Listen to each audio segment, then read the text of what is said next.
پتہ ہے اللہ رب العزت جانتا ہے کہ تم ادھوری منزلوں کے پورا ہونے کا انتظار کرتے ہو۔ وہ باخبر ہے تمہارے دل کی بے چینیوں اور گھبراہٹوں سے۔ وہ ہر اس کہیں بات کو جانتا ہے جو تم خود سے کرتے ہوئے بھی ڈرتے ہو۔ بھلا جس نے یہ دل بنایا ہے اس سے اس دل کے معاملات کیسے چھپ سکتے ہیں؟ اور جس نے تم میں روح پھونکی ہو وہ اس روح کی اذیت سے بے خبر کیسے ہو سکتا ہے؟ وہ سب جانتا ہے اور وہ سب ٹھیک بھی کر دے گا۔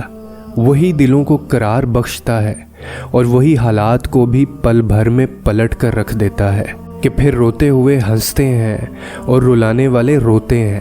بگڑے ہوں کی سنور جاتی ہے اور بگاڑنے والوں کی بگڑ جاتی ہے۔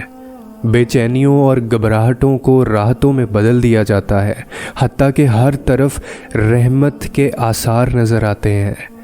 دعائیں تو پھر بنی ہی ناممکن کو ممکن کرنے کے لیے ہیں، تو پھر تم کیسے اپنے اللہ کی رحمت سے نا امید ہو سکتے ہو؟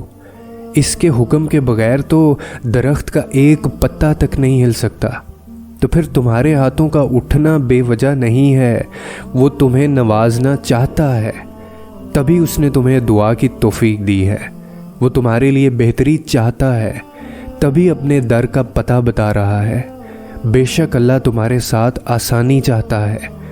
سنو، اللہ رب العزت پر یقین رکھنا سیکھو۔ اس کے در کے سوا دنیا میں کوئی اور در نہیں ہے جہاں ہر درد کی دوا ملتی ہے، جہاں سب کی دعاؤں کو قبولیت کی معراج بخشی جاتی ہے، جہاں سب کو ایک جیسی ہی محبت اور شفقت سے نوازا جاتا ہے، جہاں ایک ندامت بھرے آنسو کے عوض تمام گناہوں کو معاف کر دیا جاتا ہے۔